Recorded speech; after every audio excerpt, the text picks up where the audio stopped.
Hey, hi, welcome.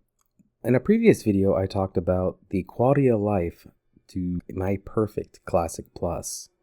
And in today's video, it's going to be a continuation of that on a part 2 of the quality of life things that I would add in my perfect Classic Plus. And if you like videos like this, make sure to like, comment, and subscribe. And let's get into it. Part 2 of the quality of life in my perfect Classic Plus. Let's get into it. And first off on my list would be slower leveling with more questing content. In the more modern day era of World of Warcraft, leveling through Azeroth can feel sometimes a little too fast and disconnected from the world. By slowing down the leveling curve just slightly, while adding new quests and more meaningful lore, players can appreciate the journey rather than just the destination hitting level cap. Now let's talk about how this could impact the game. The pacing of the game is adjusted to allow players to truly immerse themselves in the world, discover new stories, and grow alongside their characters. One of my biggest gripes with the more modern day World of Warcraft is you don't feel any attachment to your characters, and those attachments come through the time investment of leveling up those characters and the journey you made throughout Azeroth. By actually lowering the amount of experience that you get from doing dungeons, it will actually prevent people from wanting to dungeon grind and only go to those dungeons usually for gear upgrades. And by implementing more XP for quests, it would actually encourage exploration. Players will engage in the world more, experience more zones and more lore. By lowering the XP for dungeons and instances, it will promote group content and allow players to group up in the open world, fostering better community interactions. For example, more areas that have elites in it, similar to, let's say, the new Avalon area in Season of Discovery. Don't worry, I even thought of some negative reasons. With less XP from instances, players might avoid running dungeons in favor of questing, which in my opinion isn't too bad, which could reduce the social aspect of instanced content. Also, longer leveling times, while it encourages world interaction, it would lead to slower leveling, make it feel like a grind for some players who prefer faster leveling. But honestly, if you prefer faster leveling, Classic World of Warcraft really isn't for you. Now, you heard me mention New Avalon, and we need more areas like that, and this will lead to my next thing. We need more non-instance new areas. WoW's world feels massive, but instances like dungeons and raids often isolate players from the larger world. By introducing new non-instanced areas, players can experience new content that feels integrated into the world, such as new zones, quests, and events, similar to Avalon.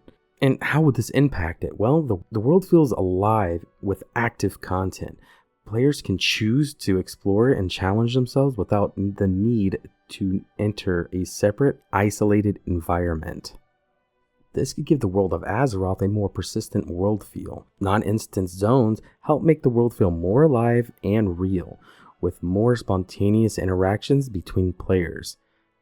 And that also helps the enhanced immersion. Players will encounter others more naturally, increasing the immersion and fostering community cooperation. However, some of the problems I could see, for example, are overcrowding issues.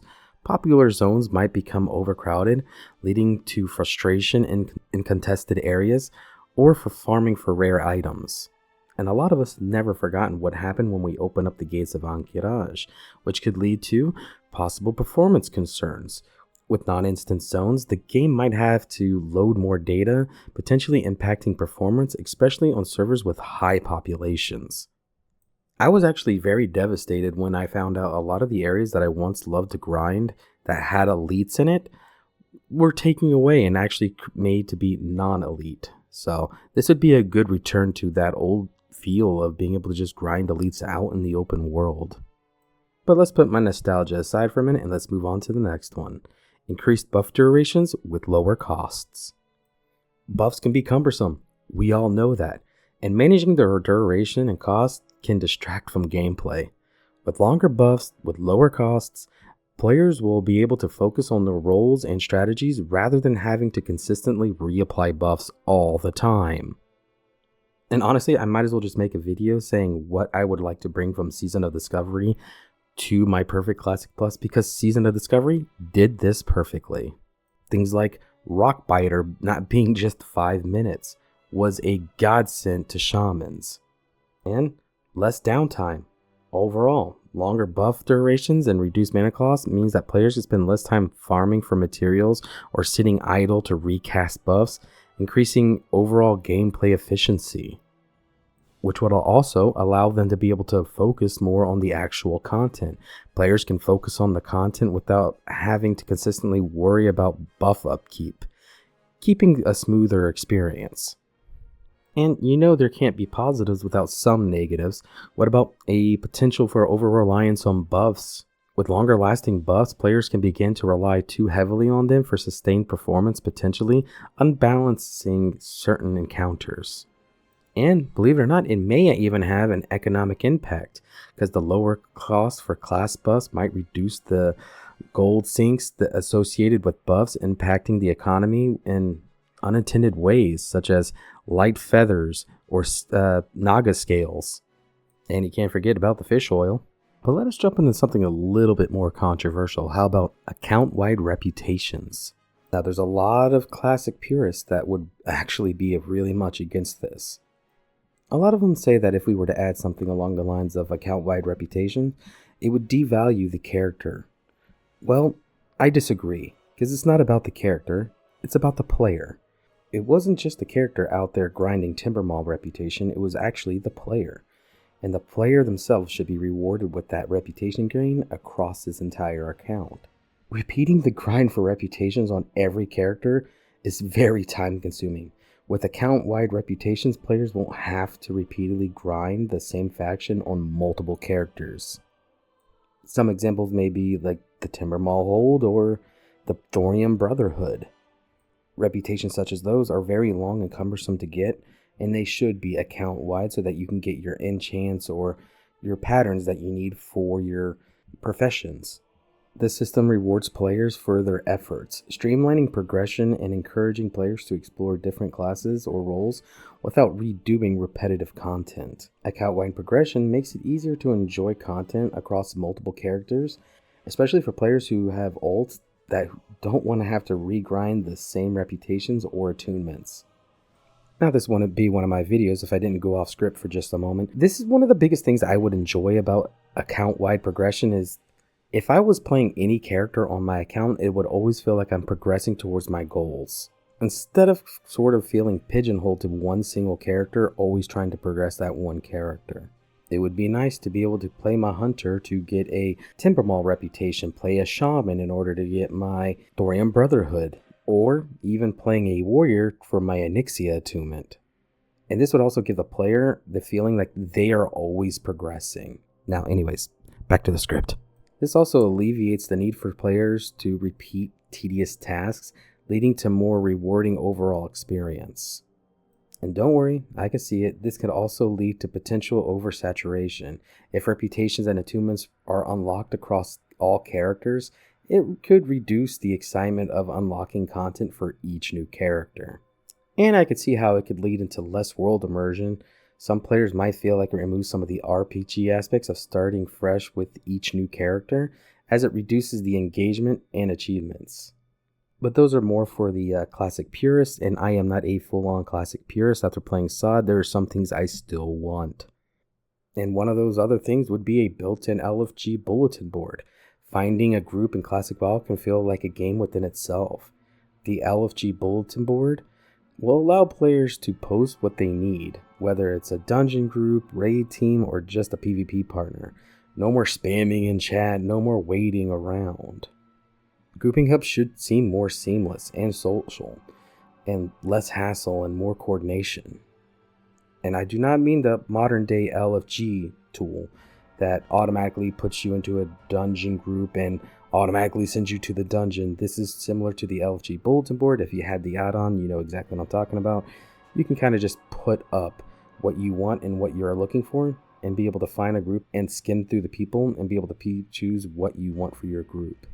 Which this would lead into improved grouping experience. The bulletin board helps players find like-minded individuals for specific tasks, cutting down time spent looking for the actual group itself.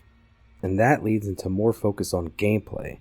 With better organizations, players can spend more time playing and less time searching for groups, leading to a more enjoyable experience. There's nothing more annoying than trying to sit there in a town spam for a group when you could be going out and doing something else while skimming through the LFG bulletin board and being able to pick out people to get a group with outside of the town. And I know this could reduce social interactions. A built-in LFG could reduce social aspects, manually finding a group through chats and guilds, impacting player interactions. And that could lead into an over-reliance on LFG. Players might stop trying to interact with the world organically, relying too heavily on LFG rather than learning how to form groups independently. And the last thing in this video would be a built-in questing and a voiceover add-on as an optional feature. Players like me love adding immersion to their questing experience. With a built-in questing and voiceover as a toggle, players can choose whether or not they want to be more guided experience or if they want to explore and discover the world on their own.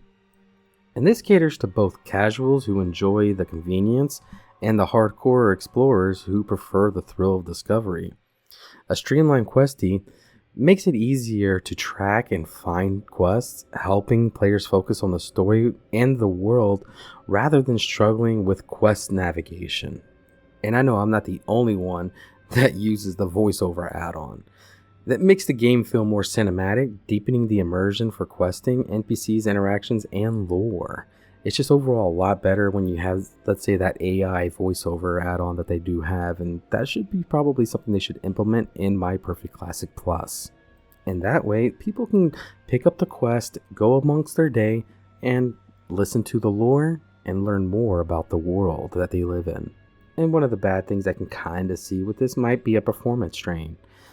Adding voiceover files could increase the game's overall size and possibly slow down older systems or those with limited resources. Each one of these features builds upon each other, not just improving the quality of players, but deepening their connection with the world of Azeroth. By preserving that classic experience while offering modern day features, players will experience the game in ways they never thought possible. And these changes focus more on making the game more accessible, engaging, player-driven, whether it's through the flexible progression or better social interactions. Classic Plus is about creating an experience that stands the test of time. By maintaining the original spirit of the game and combining it through modern features, Azeroth becoming more vibrant, immersive, and rewarding. These quality of life improvements will allow both old and new players to embrace the wonders of the world, while never losing the sight on the challenge and thrill that makes World of Warcraft special. Now we made it to the end of the video, and if you like videos like this, make sure to like, comment, and subscribe, and let me know, what else should I do to try to Classic Plusify our wonderful world of Azeroth? If there's a class that you want me to, for example, Classic Plusify, I'll do so. But I'll probably do spec by spec if anything. I have been going live here on YouTube more often, so if you want to ever see me do some like Baldur's Gate or anything like that, that's what I've been currently playing while thinking of these Classic Plus things that I would love to be added into the world. Or you can check me over at TikTok at EchoTGS. However, my TikTok is less gaming related, so if you want to stick to the game, stick to here on YouTube. And if you want to support my content, link in the description. And I can't wait to see y'all in the next video. Have a good one. Peace.